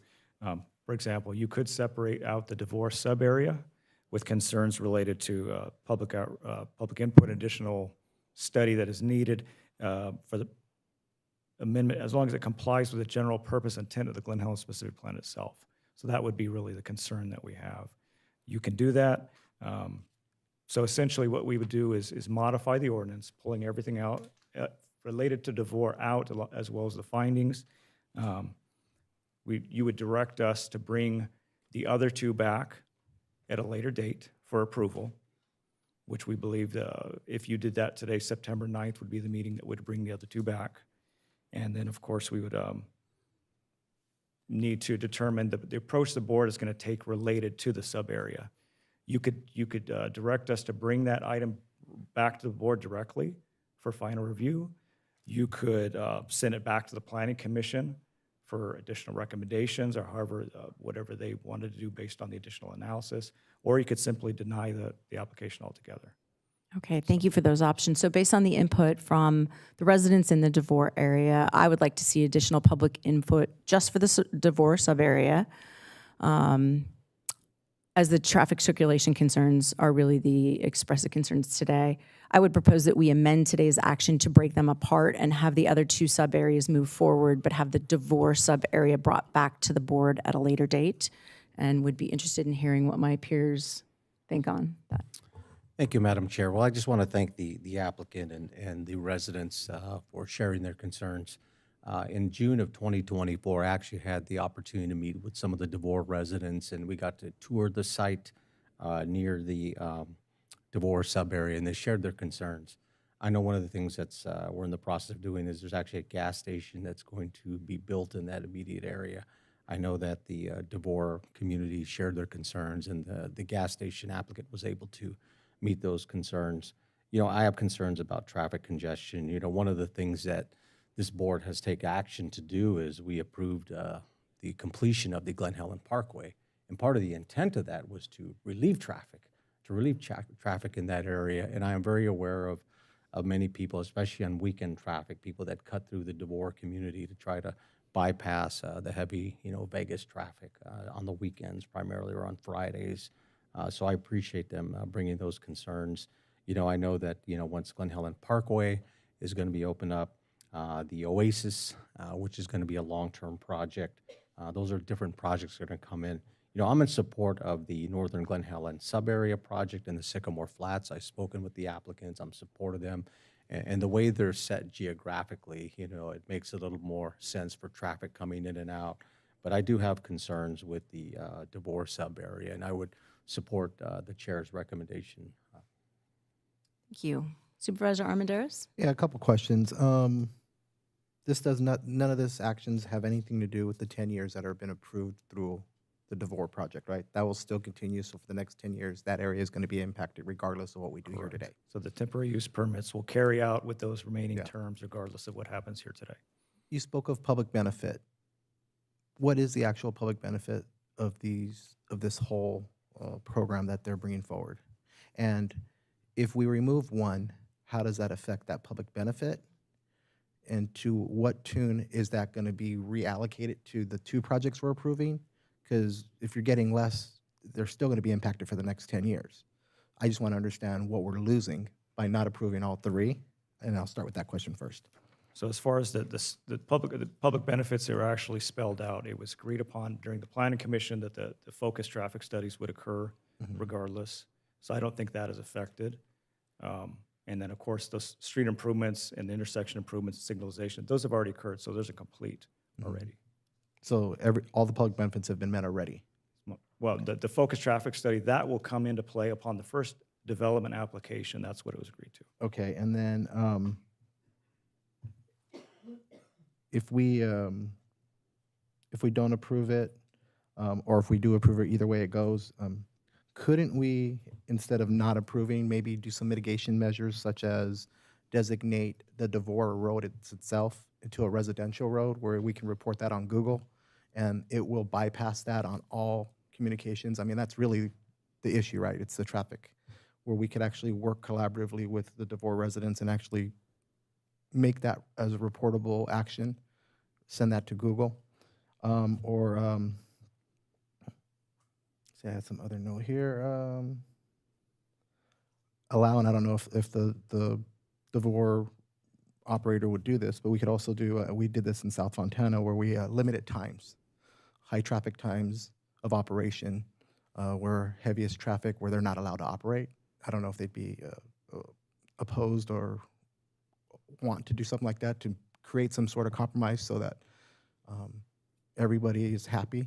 Maybe during high traffic zones, they're not allowed to operate, or and make those roads that are not accessible through truck circulation, or for that matter, make them residential roads where it's reported to Google. Or a couple of things, I think, before we throw the baby out with the bathwater, maybe we can come to that compromise.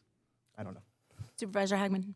Thank you, Madam Chair. And looking at this this is the preliminary, zoning. So each project would have to come back, my understanding, and go through different parts. I definitely do support the chair and vice chair's direction. They know what the residents need some for looking in there.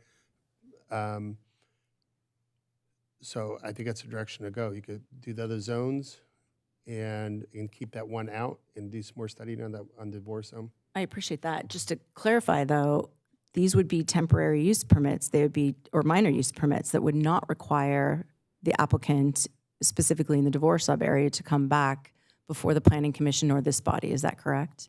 That's correct. So minor use permits are, and correct me if I'm wrong, are a zoning administrator hearing. It can be elevated to PC if it's deemed that it's controversial in any way or there are concerns with the project. Supervisor? Can we just require that? Can we I require? would like to go on record and say that I think that this meets that.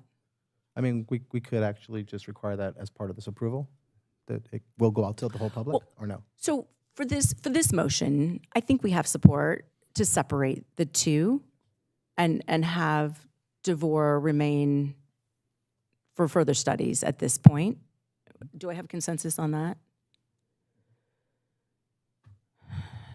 And then when you bring that back, you've heard the concerns from the public and the supervisors. Is it possible to then look at our options and you present them when we bring it back to the board for future consideration, for further options? I believe it can. Tom, maybe you can speak to that. Can we require the DeVore to go back to Planning Commission, or does the board have discretion in any way to? I'm more concerned with the noticing, so everybody knows. So Kurt's question was, when they bring forward in the future that it would go through a public process.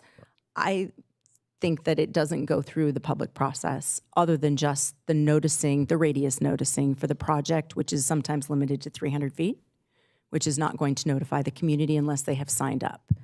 So I don't necessarily want this particular sub-area zone change to go back to the Planning Commission, but when they were to bring their project forward for consideration, as Supervisor Armendariz said, then maybe have that considered to be controversial and automatically a part of it at that point. Got it. Okay. Does that make sense? Yes, Madam Chair. Okay. So the formal motion would be to have the other two sub-areas move forward. In the process, you will bring them back to us because they have to be, because of CEQA, they have to be separated. Correct. You're going to bring the amendment back for those two, Mm-hmm. because we're pulling out DeVore now. So to bring those two back for approval by the board. Okay, and then have the DeVore sub-area move forward at a later date with the other considerations that we've heard today. Correct. Okay, to the Board of Supervisors. Yes. Thank you. I'll All right. second the motion. So that's my formal motion. Second. Thank you, Vice Chair. Madam Chair, I'm sorry. I'm going to close the public hearing before I call for the vote. Thank you. I appreciate the closing the hearing. Thank But you. Just to clarify today's motion, today's action, those two sub areas are being approved or coming back to the board. I want to clarify that it's being taken off calendar. Is it Okay. being deferred? Is it They will being be continued? brought back for approval by the board after the DeVore area is pulled out of the ordinance. They have to basically untangle this. So is the action to continue the item or is it to take it off calendar? That's the clarification maybe that I'm seeking. I'm not sure that, Tom. I think it's appropriate to just go ahead and take it off calendar at this particular time, to be with the intention that it's going to be brought back, I'm hearing, in September, but, maybe some flexibility on that. Okay. Thank you for that Yes. clarification. You okay with that? Okay, yes. Okay. All right. So with that, all those in favor? Aye. Any opposed? Any abstentions? Thank you, Madam Chair. With that, this item is taken off calendar. Thank you very much. And before I move on to our discussion item number 122, I would like to take a moment of personal privilege and welcome Congressman Rouser to Chambers today. Thank you, sir, for joining us. Congressman Rouser is the chairman of the subcommittee for Highways and Transit, and we appreciate you taking an interest in San Bernardino, and we welcome you. So thank you. Item 122 is the Pinion Hills Community Park Zoning Amendment and Conditional Use Permit, also being presented by Chad Nottingham. So I will open the public hearing. Good morning again, Chair Rao. Chad Nottingham, Assistant Executive Officer. With me today for this presentation is Oliver Mujica. So again, this is the Phelan Pinion Hills Community Park project. Next slide. So the proposed park is on a 14-acre site, and the proposal is within the Phelan Pinion Hills Community Service District. The project was reviewed and recommended by approval by the Planning Commission on December 5th, 2024, and consists of a mitigating negative declaration, a mitigation monitoring and reporting program, a zoning amendment, and a conditional use permit for the construction of the park. Next slide. Here are the project location map. As you can see, it is near the intersection of Phelan and Sheep Creek Roads. Next slide. This is the zoning map showing the existing general commercial zoning and the proposal for rural commercial. Next slide. And this exhibit here shows the Phelan Hills Community Service District as a whole, the different phases of it. On the right-hand side, you'll see proposed phase 1, and proposed phase 2 is what this project consists of. Next slide. Here we have a project site plan. So phase 1 of the project to be completed within 3 years includes multipurpose fields, playgrounds, a pump track and skate park area, dog parks, restroom and concession building, bike trails, parking, EV charging stations, and retention basins. Phase 2 to be completed within 6 years includes multipurpose and softball fields, equestrian uses, bike trails, along with the necessary parking. Next slide. The project was found to be consistent with countywide plan policies. Project notices were sent out on March 15, 2024, with no comments received. And notice of hearing were sent out on July 22nd, 2025, with no comments received for those either. Next slide. Project was evaluated for CEQA and determined to be a mitigated negative declaration. And a mitigation monitoring and reporting program was established to reduce the potential impacts in the following areas: biological, cultural, geology and soils, and tribal resources. Next slide. So recommendations: conduct a public hearing to consider the Phelan Hills Community Park, adopt the mitigated negative declaration and the mitigation monitoring and reporting program, adopt the findings recommended by the Planning Commission, consider the proposed ordinance, make alterations if necessary to the proposed ordinance, approve the introduction of the proposed ordinance, adopt the ordinance, and approve the conditional use permit for the construction and operation of the park. That concludes the presentation. Happy to answer any questions you may have. Thank you very much. We have no request to speak on this item. Is that correct? That is correct, Madam Chair. Very well. I'll bring it back to the board. Any comments or questions? Seeing none, I'll close the public hearing and entertain a motion. Thank you for the motion, Vice Chair. And the second, Supervisor Hagman. All those in favor? Any opposed? All right. Thank you, Madam Chair. With that, item number 122 passes unanimously. Thank you very much. We will now move on to public comment on matters not on today's agenda. The first request to speak that we have today is from Jane Hunt-Rubel, who will be followed by Garth Pizant.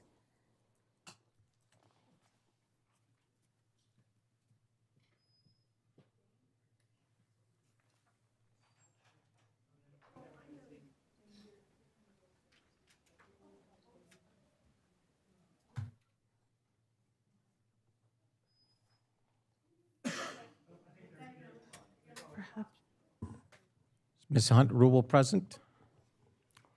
Thank you, Jane. Yeah, I was just out there talking to the sheriff, and this is what I'm going to talk about, so that's great. Anyway, last Friday, or Friday before last, there's been a 2-acre lot on 2nd Avenue, and for the past year, every other Friday, apparently, they've been having those rave parties or whatever, where they invite on the internet, and they have 200 or 300 people show up, and they have a stage and the lights and everything. Finally, I got my neighbor to go in with me, because I've been the only one in the neighborhood that's concerned about it, because cars show up there with kids, and both sides of our streets are parked with cars, and sometimes these kids are drunk. And so I phoned last Friday, and a deputy came out, but he was the only one that was on duty. And I just spoke to the sheriff, and I said, I felt bad for him because he had to go to this party, but they wouldn't allow him on the lot because they had security guards. And I wouldn't want to, if I was a deputy there to shut it down, I would be afraid. And that's what's been going on in Muscoy for a long time. But the deputy told me that he's the only one out there for that particular Friday night. And I said, I'm beseeching you guys, I know it's all politics, but we need more deputies out, especially in Musqueam, because we're growing because of the ADUs and all that stuff in Sacramento. And it's imperative that we do this, besides the fireworks and everything. I just want to put an end to it. So I was wondering if you guys could, in your budget, because I noticed another thing in the budget that kind of concerned me, prove revenue, something from Southern California Regional Rail Authority, Metrolink, for the Sheriff Corner to provide law enforcement services for Metrolink. They want 7 deputies. And I looked at that and I was outraged by that because we need those deputies here. So are you guys in charge of approving this? You know, that, because I wasn't here at the June 18th meeting. So I would just like that clarified for our public safety out there in Musqueam. And we need those cameras too, because people are still speeding out there and going through stop signs and everything. So it's just escalating. And I think our community deserves more. So I'd really love the sheriff department. I wish you need more deputies and pay them, you know. I know it's all politics, but please, please, for public safety, for all the unincorporated areas and even the city, well, especially the sheriff department, we need more deputies, or else this continue, and these people know they get away with stuff because there aren't enough deputies. So please consider this, and I'd like to see it happen. Thank you, Jane, for your comments. Next public speaker is Garth Pazant, followed by Karen Reich.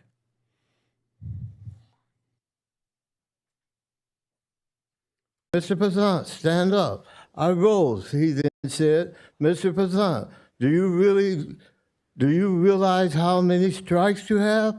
I said, Your Honor, I don't smoke no Lucky Strikes. Deputy Sheriff J. Leatherman, badge number 87559, requires a penal code for every task of her job description. She needs a penal code to brush her teeth, a penal code to wipe her diapers, and a penal code to straighten out her lily attitude. When a civilian pleads for her to complete a police report, that is exactly what she is required to do.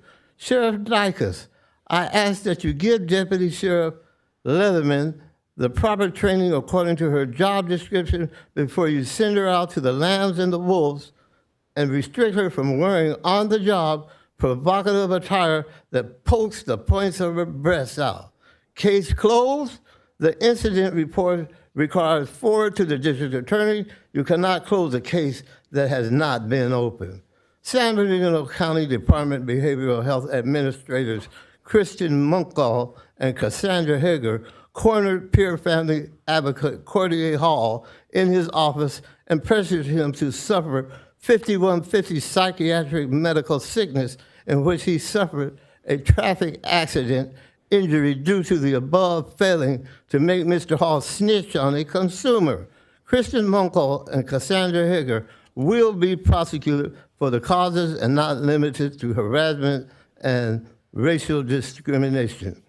District Attorney James Wong, the longer it takes to exonerate Joseph Moulton with relief, the more it is going to cost you, China, and House Negroid Judge Harold Wilson. The Son of God, Zilla, has spoken. Thank you very much. Karen Reich, followed by David Hansen. Hello. My name is Karen Reich. My grandkids were removed from my care on June 5th of 2024 by CPS. My daughter had every right to place my grandkids in my care. She has a fundamental liberty interest that the Constitution guarantees her in the custody and control of her children. And when this picture right here is a picture of my grandkids with the reporting party, just this is May 29th, so it was 5 days before they were removed. What part of my grandkids did not look okay? They were happy, healthy, safe. There was no reason to remove them. They were not in danger. The criteria for the Welfare and Institution Code 300 was not met for removal of children from homes.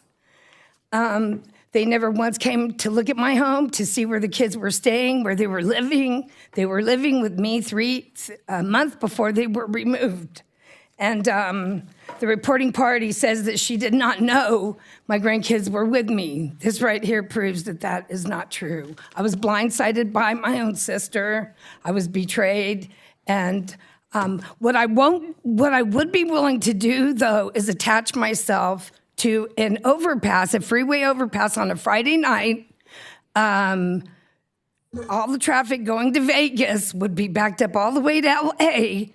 In my effort to draw attention to these problems, these issues that we're suffering from for our children, for my grandchildren. They said I failed to protect them from CPS themselves. Have you ever heard of such a thing? So I failed to protect my grandkids from CPS themselves. But what I will do is I would be willing to draw attention to this case by doing something crazy. But to me, that wouldn't be crazy. It'd be for my grandkids. There was no reason to remove them. They were fine. They were happy, healthy, and they still are not with family. They still have not been placed with family, and this is over a year has gone by. Do you know that you can get back food, you can get back time, you can get back money, but you can never get back time. Time is one thing we cannot ever get back. And every day that goes by that my grandkids are not with family or with me is a day that we've lost and we will never get back. And I am just really very angry about that the social workers did not do their job in terms of creating a safety management plan or some kind of plan to keep my kids in the home with me, my grandkids, instead of removing them 10:30 at night by strangers and being placed with strangers. Thank you. David Hansen, followed by Sochi Pedraza.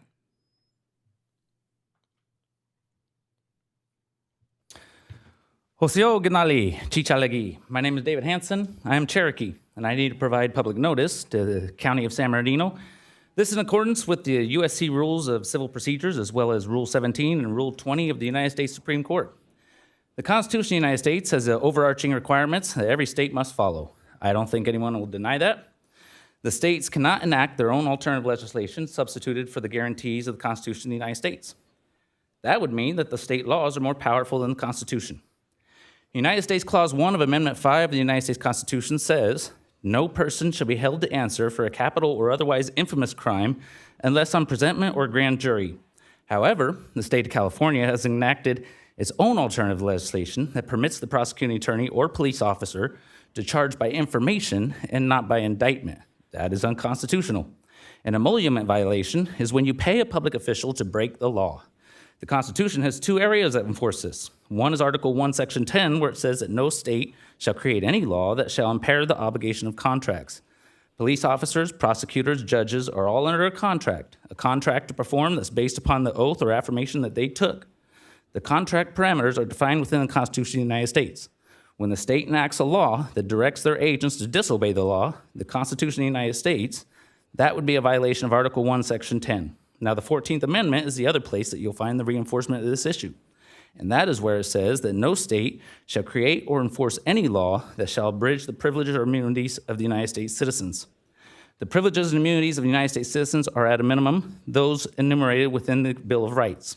The first 10 amendments, they cannot be impaired, and thus the state of California has enacted a law, and it's an inferior constitution that is permitting public officials and law enforcement whom you pay to violate the Constitution of the United States.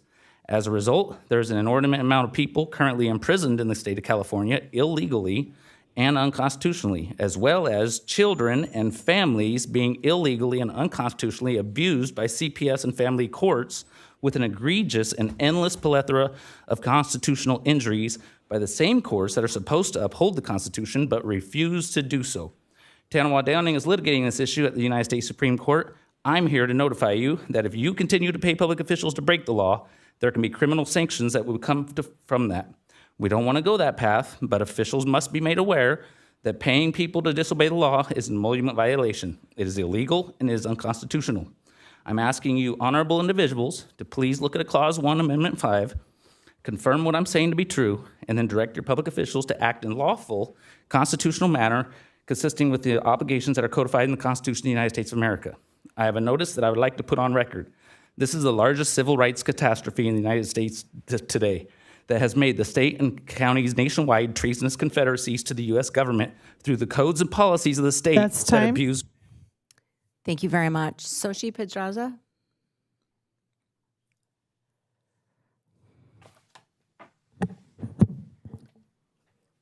Good morning.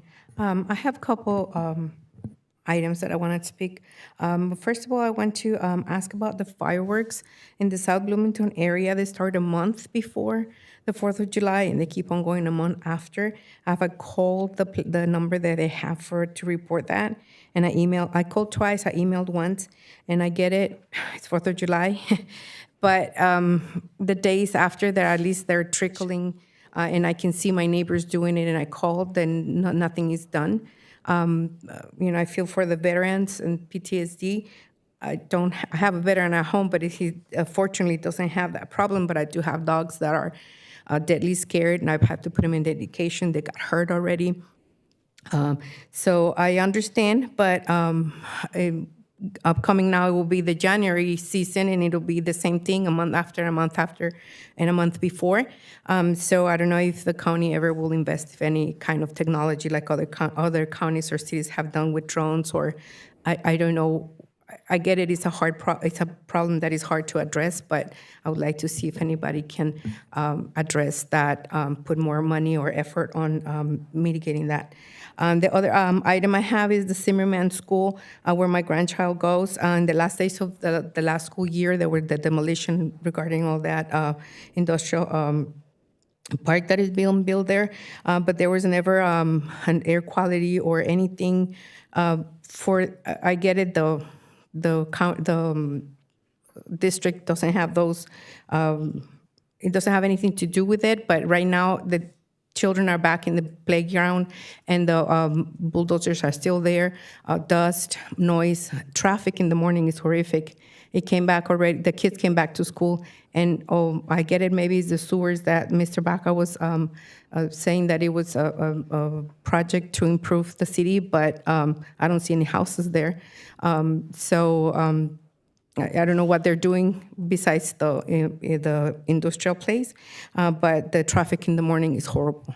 Parents need to go to work on time, and the kids need to get to school on time.